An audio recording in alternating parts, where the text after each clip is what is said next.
जो हमारे नशीले पदार्थ हैं जैसे शराब हो गया, ड्रग्स हो गया, इन सब की जो लत है युवाओं में, इससे युवाओं को कैसे मुक्त किया जा सकता है? क्या कुछ इसके कारण हो सकते हैं?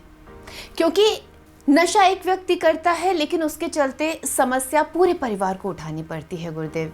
ये एक ऐसा प्रश्न है जिसका उत्तर शायद आज हर कोई प्राप्त करना चाहेगा, तो आपसे चाहूंगी आप इसका उत्तर दें आज हमें। शालिनी जी, निस्संदेह ड्रिंक्स एंड ड्रग्स आज मनुष्यता के लिए सबसे बड़ी समस्या के रूप में खड़े हो गए हैं। वास्तव में शालिनी जी, ड्रिंक्स एंड ड्रग्स आज मनुष्यता की सबसे बड़ी समस्या है। मैं ड्रिंक्स एंड ड्रग्स के बेहद खिलाफ हूँ। इसका कारण ये है कि इसकी लत शुरू तो होती है थोड़ी थोड़ी, लेकिन धीरे धीरे इसकी डोज बढ़ती और बढ़ती और बढ़ती और अधिक और अधिक और अधिक होती चली जाती। मेरे संज्ञान में यहाँ तक लाया गया है कि लोग नशे के इतना शिकार हो जाते हैं कि वो कोबरा बाइट भी कराने लगते हैं, यानी उससे कम पे उन्हें तृप्ति नहीं मिलती है। तो ये इतना बड़ा जहर है समाज का कि जीते हुए भी आदमी मुर्दा हो जाता है, जिंदा लाश हो जाता है। उसका जीवन ही पृथ्वी पर भार हो जाता है। सिर्फ उसके लिए नहीं, उन सारे लोगों के लिए जो उससे जुड़े हुए हैं, उन सारे लोगों के लिए जो समाज में रह रहे हैं। वास्तव में इस महामारी से मुक्त होना अनिवार्य है, और इस महामारी से मुक्त होने के लिए सारी दुनिया की सरकारों ने नशेबंदी का सहारा लिया, प्रोहिबिशन का सहारा लिया। लेकिन मेरा मानना है कि प्रोहिबिशन आज तक सारी दुनिया में कहीं भी सफल नहीं हुआ है। पहला प्रोहिबिशन तो उस समय शुरू हुआ था जब कहते हैं भगवान ने आदम और ईव को ईडन गार्डन में एक विशेष फल को खाने से रोक दिया था, वर्जित कर दिया था कि इस वृक्ष का फल नहीं खाना है। और सिर्फ इतना कह देने से कि इस वृक्ष का फल नहीं खाना है, आदम और ईव के भीतर उसे खाने की उत्सुकता पैदा हो गई। वास्तव में निषेध सबसे बड़ा आमंत्रण बन जाता है, निषेध ही निमंत्रण बन जाता है। हम जितना ही निषेध करते हैं उतना ही युवाओं के प्राणों में उत्सुकता होती है, प्यास होती है, लालसा होती है कि देखें क्या है, कैसा है, क्यों वर्जित है।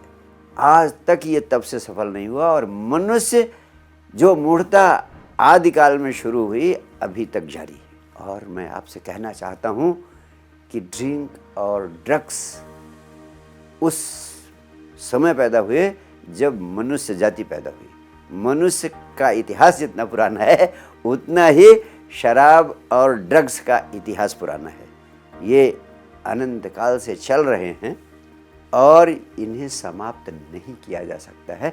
कहीं ना कहीं ये मनुष्य की किसी बड़ी आंतरिक आवश्यकता की आपूर्ति करते हैं।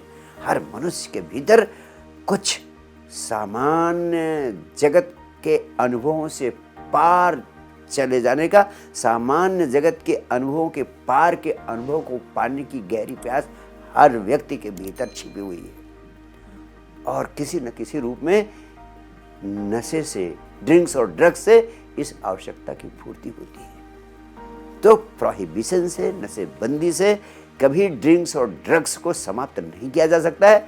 इसका एक ही उपाय है, गहनतम दृष्टि से जितना भी मैंने सोचा, इसके अलावा इसका और कोई समाधान नहीं है, कि हमें इसका एक बेहतर सब्स्टिट्यूट ढूंढना पड़ेगा, एक बेहतर सब्स्टिट्यूट उपलब्ध कराना पड़ेगा। आप हैरान होंगे ये जानकर कि इजराइल के वैज्ञानिकों ने हाल में ही एक ऐसे रसायन की खोज की है जो मनुष्य को उसके शरीर के भीतर ही असीम आनंद उपलब्ध करा सकता है, और वो रसायन मनुष्य के भीतर ही पैदा होता है। आपको आश्चर्य होगा ये जानकर कि इन वैज्ञानिकों ने उसे आनंदामाइड की संज्ञा दी है। और दूसरी महत्वपूर्ण बात है, अध्यात्म के वैज्ञानिकों ने हजार हजार साल पहले सारी दुनिया को ये संदेश दिया कि मनुष्य अपने भीतर के शाश्वत आनंद को, परम आनंद को पैदा कर सकता है। उन्होंने कहा कि इस परम आनंद को पैदा करने का एक ही शक्तिशाली उपाय है, और वह है स्वयं का स्वयं से संबंध स्थापित करना, स्वयं का स्वयं से संबंध बना लेना। आदमी स्वयं से टूट चुका है, स्वयं से उसका संबंध खत्म हो चुका है। यही कारण है कि उसके भीतर इन चीज़ों की प्यास पैदा होती है, शराब की, नशे की। अगर व्यक्ति स्वयं से जुड़ जाता है, अपनी चेतना में स्थिर रहने लगता है, तो चेतना में स्थिर होने का आनंद, चेतना से जुड़े होने का आनंद परम आनंद को उपलब्ध करा सकता है। और यह परम आनंद असली आनंद है, वास्तविक आनंद है। शराब या ड्रग्स से जो नशा होता है, उस नशे से जो आनंद मिलता है, वो तो बहुत ही टेम्परेरी है, क्षणिक है, कुछ घंटों का है।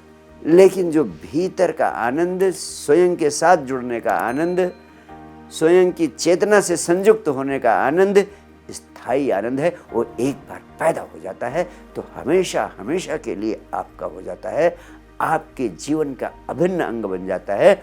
और उसी आनंद को हमने परमात्मा की संज्ञा दी है। उसी आनंद को पैदा करने का विज्ञान महावीर, बुद्ध, कृष्ण, क्राइस्ट, दुनिया के सभी समुद्ध पुरुषों ने दिया है। उस आनंद को पैदा कर लेने के विज्ञान का नाम ही अध्यात्म है और उसका प्राण है ध्यान।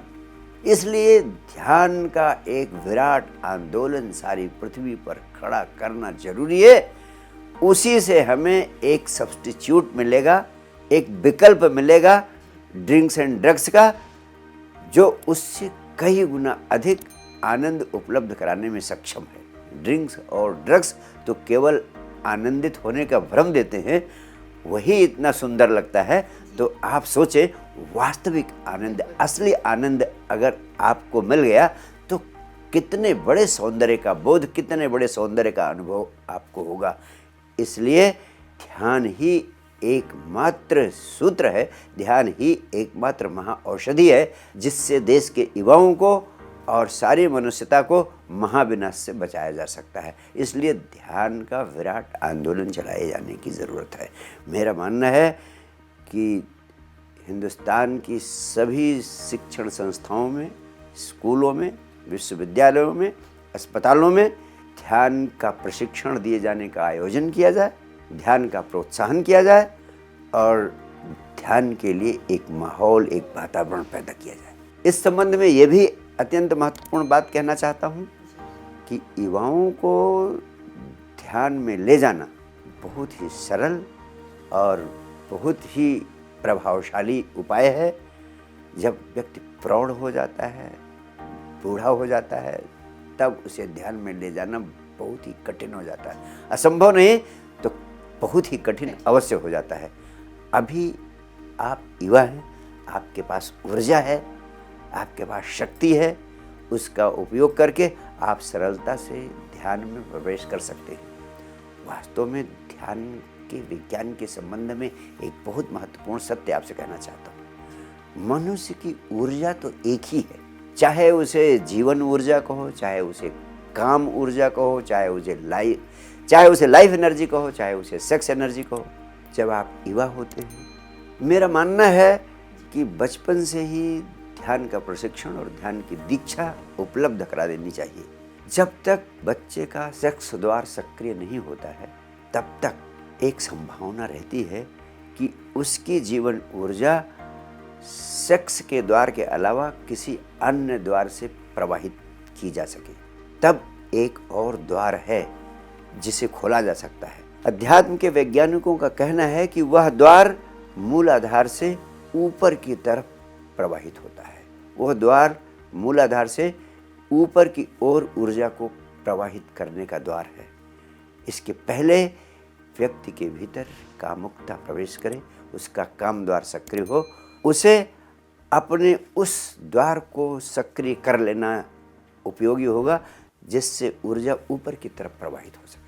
जब ऊर्जा ऊपर की तरफ प्रवाहित होती है, तब व्यक्ति के भीतर उस आनंद के मूल स्रोत के प्रस्फुटित होने की पूरी संभावना निर्मित हो जाती है। और जब मनुष्य का काम द्वार सक्रिय हो जाता है, तब यह कार्य अत्यंत कठिन हो जाता है। ऊर्जा एक बार ऊपर की तरफ प्रवाहित होने लगती है तो हर ऊर्जा के ये नियम है कि जिधर से वो बहने लगती है फिर उधर से ही बहती चली जाती है। अगर सेक्स का द्वार पहले सक्रिय हो जाता है और ऊर्जा सेक्स द्वार से बहने लगती है तब उसके लिए दूसरे द्वार को निर्मित करना बहुत कठिन हो जाता है। जैसे गंगा जिधर से बह चलती है उधर से बहती रहती है, फिर नया रास्ता बनाना गंगा के लिए मुश्किल है। वो ऊर्जा एक दिशा में बहने लगी, फिर उधर से उसी रास्ते से ही सामान्यता बहती चली जाती है, फिर दूसरा द्वार खोलना बहुत मुश्किल होता है। इसलिए युवा काल अत्यंत महत्वपूर्ण काल है। युवा काल के प्रारंभ में ही ध्यान के माध्यम से इस ऊर्ध्वगामी द्वार को, मूलाधार से ऊपर की तरफ ऊर्जा के प्रवाहित होने के द्वार को खोला जा सकता है। और यह युवाओं के लिए सबसे महत्वपूर्ण दायित्व है।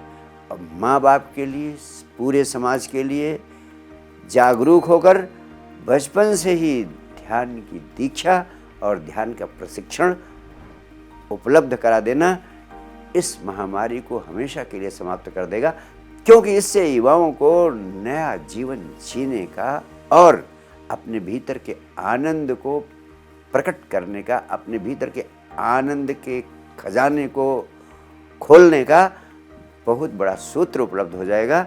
और जब यह विकल्प युवाओं को उपलब्ध हो जाएगा तो ये अर्थहीन विकल्प की ओर उनका ध्यान ही नहीं जाएगा, ये चीज़ें उन्हें व्यर्थ लगने लगेंगी। और ऐसे में ये अगर शिव जी की तरह भांग या जीसस की तरह ड्रिंक लेंगे भी तो कभी कभार लेने से ये उनकी ऊर्जा को दुष्प्रभावित नहीं करेगा, ये उसके सामने अर्थहीन हो जाएंगे। इसलिए मेरा मानना है कि ध्यान का विराट आंदोलन ही इस मनुष्यता को महाविनाश से बचाने का सबसे शक्तिशाली उपाय है। अगर आप भी साइंस डिवाइन फाउंडेशन के साथ जुड़ना चाहते हैं और आपको हमारे वीडियोस पसंद आ रही हैं, तो आप चैनल को लाइक, शेयर और सब्सक्राइब करना ना भूलें।